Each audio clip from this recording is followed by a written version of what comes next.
Using things like phone alarms or emotions to trigger new habits is not really reliable, and it's often going to fail. It's better to link your new habit to activities that you already do daily, so they are reliably going to be activating and triggering. Now, why do we sometimes struggle to stick with new habits? Well, one idea is that we have a present self, a remembering self, and a future self. The present self wants to take the easy way out. Hey everyone, I'm Dr. Vlad, a board-certified general pediatrician specializing in autism for children. And today I want to talk about habits in children to support their behavioral challenges. I often get asked by parents, what are the best strategies to support a child's behavioral health? And today I want to dive into a very powerful concept, which is habit loops. Understanding how habits work can give you some amazing tools to help your child reach their goals. Habits are a natural part of being human. They are shortcuts that our brains used.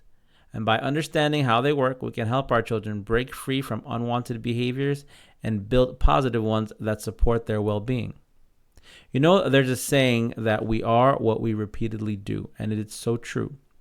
Habits, whether we realize it or not, shape much of our lives. Think of them like shortcuts that our brains develop to make things easier for us.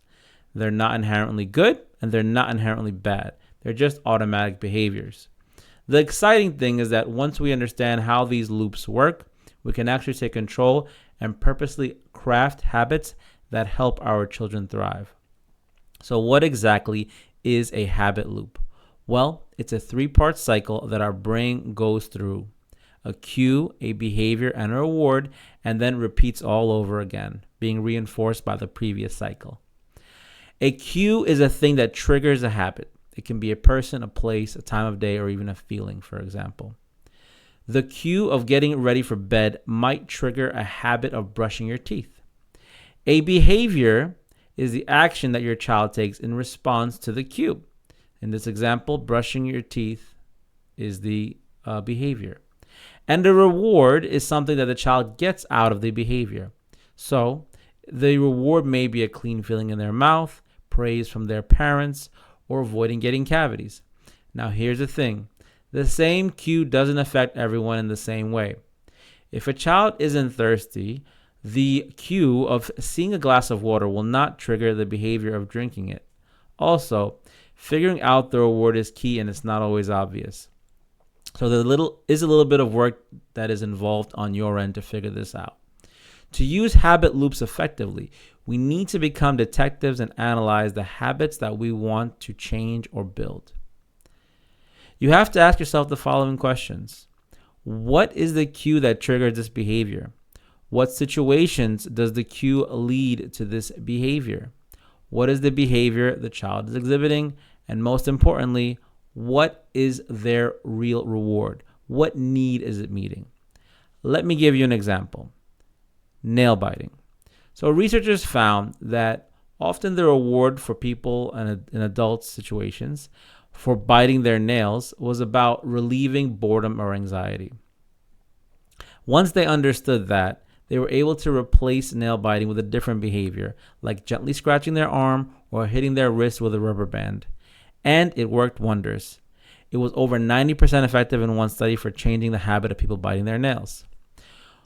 When it comes to building new habits, especially around behavioral health goals, you want to frame it positively instead of saying, stop doing this bad thing as your new habit. You want to focus on, let's start doing this new good thing. In B.J. Fogg's book, Tiny Habits, he outlines an approach that he describes for building habits that is fantastic. For this, it's all about motivation. What is the big goal? And then the tiny behavior, starting with something super small. And right after that, a celebration. You acknowledge the success to create a positive emotion or shine. Triggers are key for building new habits. You basically have to link a new habit to an existing one. So if your child already has a morning routine, you can add a new behavior right in there. Using things like phone alarms or emotions to trigger new habits is not really reliable, and it's often going to fail. It's better to link your new habit to activities that you already do daily, so they are reliably going to be activating and triggering. The third part of a new behavior to keep it going is a celebration or reward right afterwards. It can be a small thing like a new sticker or a star chart, a small prize, a little dance, or a self-hug. Now, why do we sometimes struggle to stick with new habits? Well, one idea is that we have a present self, a remembering self, and a future self. The present self wants to take the easy way out, assuming that our future self will be more motivated and will take over in helping us to live a better life. The remembering self is the version of you that comes right after you did a challenging things and you look back at it thinking, it wasn't so bad after all. The trick is to connect that remembering self with your present self. If your child does a small thing now, how will they feel about it later? A feeling of future satisfaction can be a powerful motivator. The good news is that with repetition, habits become more automatic. It's like driving. At first, you think about every little step in driving, but eventually it becomes second nature. Small wins and momentum are also key. Each success makes it easier to keep going. It takes time, patience, and consistency, but it's absolutely possible to empower your child to create a happier, healthier future. Now, how long do you do a habit before leveling up? I personally recommend doing the bare minimum habit without making it more complicated for at least 8 weeks, and then going on and getting creative with it. Remember, you're not alone, and together we can make a real difference in our kids' lives. For parents in New York State, navigate autism with confidence. Call our office and empower your child's development with proven strategies and compassionate care.